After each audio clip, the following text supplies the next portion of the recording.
नमस्कार दोस्तों। आज हम जानेंगे पृथ्वी की संरचना के बारे में। पृथ्वी जीवन का एकमात्र स्थान है।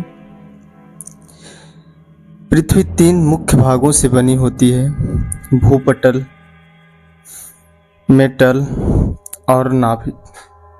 इन तीनों परतों को समझना भूगोल और भूविज्ञान के लिए बहुत ही जरूरी है। भूपटल, जिसे हम इंग्लिश में क्रस्ट बोलते हैं। भूपटल पृथ्वी की सबसे ऊपरी परत है। यह 2 प्रकार की होती है: महाद्वीपीय और महासागरीय।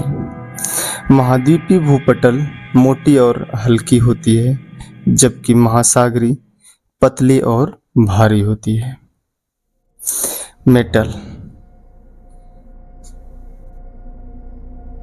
मेटल भूपटल के नीचे की परत है।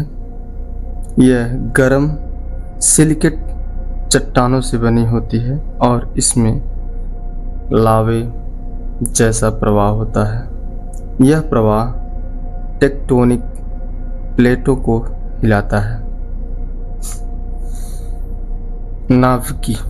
नाभिक कोर।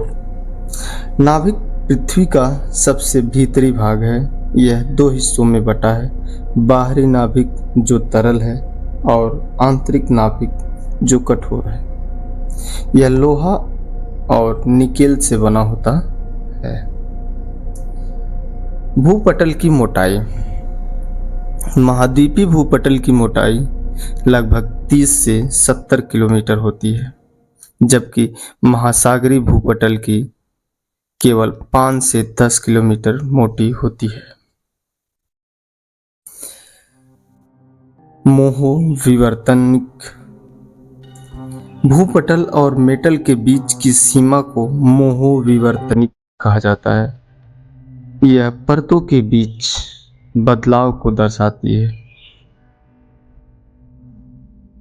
मेटल की विशेषता। मेटल में एस्थोनोस्फेयर नाम की लचीली परत होती है। इसी मेटल की गति के कारण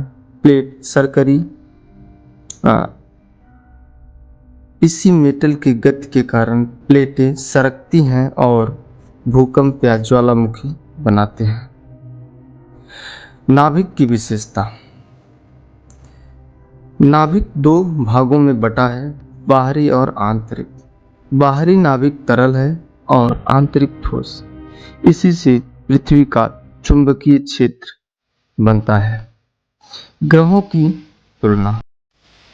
अन्य ग्रहों की तुलना में पृथ्वी पर सक्रिय टेक्टोनिक प्लेटें पाई जाती हैं। इस कारण पृथ्वी पर जीवन संभव है। निष्कर्ष। दोस्तों, हमने जाना पृथ्वी के परतों के बारे में। इस ज्ञान से हम भूकंप, ज्वालामुखी और प्लेटों की गतिविधियों को समझ सकते हैं। धन्यवाद। आगे हम आपको सौर मंडल और ग्रह, भारत का